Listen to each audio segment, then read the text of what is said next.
Bamnoli दत्तनगरमध्ये puncture दुकानात ट्रकचे tyre blast झाल्याने प्रशांत उर्फ अशोक पंढरीनाथ लोखंडे व 31 राहणार बामणोली दत्तनगर हे गंभीर जखमी झाले असून सध्या त्यांच्यावर शासकीय रुग्णालयात उपचार सुरू आहेत।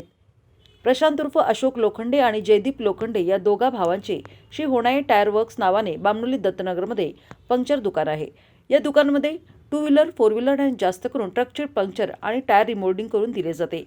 नेहमीप्रमाणे रविवारी प्रशांत उर्फ अशोक लोखंडे हा ग्राहकांच्या सांगण्याप्रमाणे ट्रकचे जुने टायर काढून त्याच डिस्कवरती ट्रक ड्रायव्हरने दिलेले दुसरे जुने टायर बदलण्याचे काम दुकानाच्या समोर सुरू होते। टायर बदलून झाल्यावर त्यामध्ये हवा मारत असताना टायरभोवती ट्रक चालक आणि क्लीनर दोघेजण टायर फिटिंग व्यवस्थित झाले आहे का हे पाहत असताना अचानक ट्रकचा टायर ब्लास्ट झाला।